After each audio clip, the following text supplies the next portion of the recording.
강제동원 배상 판결에 따른 일본 기업의 자산 매각 절차가 재개됐는데요. 예상대로 일본 정부 심각한 우려를 드러냈습니다. 일본 언론들도 한일 관계가 더 악화할 가능성을 제기했습니다. 국제부 연결해서 알아보겠습니다. 김태현 기자. 네, 국제부입니다. 일본 정부가 내놓은 반응은 무엇입니까? 네, 일본 정부 대변인인 스가 관방장관은 오늘 정례 기자회견에서 일본 기업의 자산 매각 절차가 재개된 데 대해 심각한 상황을 초래할 것이라고 말했습니다. 그리고 강제동원 배상 판결은 명백한 국제법 위반이라고 언급했습니다. 스가 장관은 일본 정부는 앞으로도 이 문제에 대한 조기 해결을 요구할 방침이라고 밝혔습니다.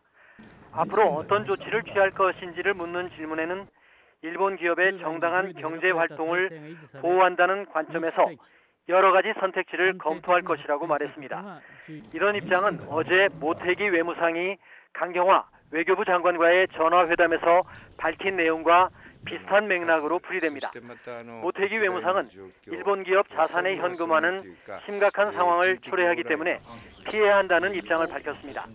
어제 저녁 공시 송달 결정이 알려진 뒤 한 TV 프로그램에 출연해 현금화 이전에 문제를 해결하지 않으면 안 된다고 말했습니다. 네, 일본 언론들도 향후 한일 관계에 미칠 영향을 예의주시하고 있을 텐데 어떻습니까? 네, 많은 관심 속에 관련 보도가 이어지고 있습니다. 아사히 신문은 강제동원 배상 판결 이후 한국 법원이 공시 송달을 결정한 것은 이번이 처음이라고 전했습니다. 이어 공시 송달의 효력이 발생해 매각 명령이 나오더라도 실제 자산 매각까지는 시간이 걸릴 것이라고 전망했습니다. 교도통신은 일본 기업 자산에 대한 매각 명령을 한국 법원이 오는 8월 이후에 본격적으로 검토할 것으로 보인다고 예상했습니다. 이어서 일본 기업의 실제 피해가 발생하면 일본 정부가 대항 조치를 한다는 방침이어서 한일 관계는 더욱 악화할 가능성이 있다고 분석했습니다.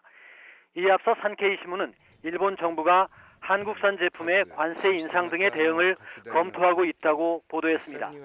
지금까지 국제부에서 YTN 김태현입니다.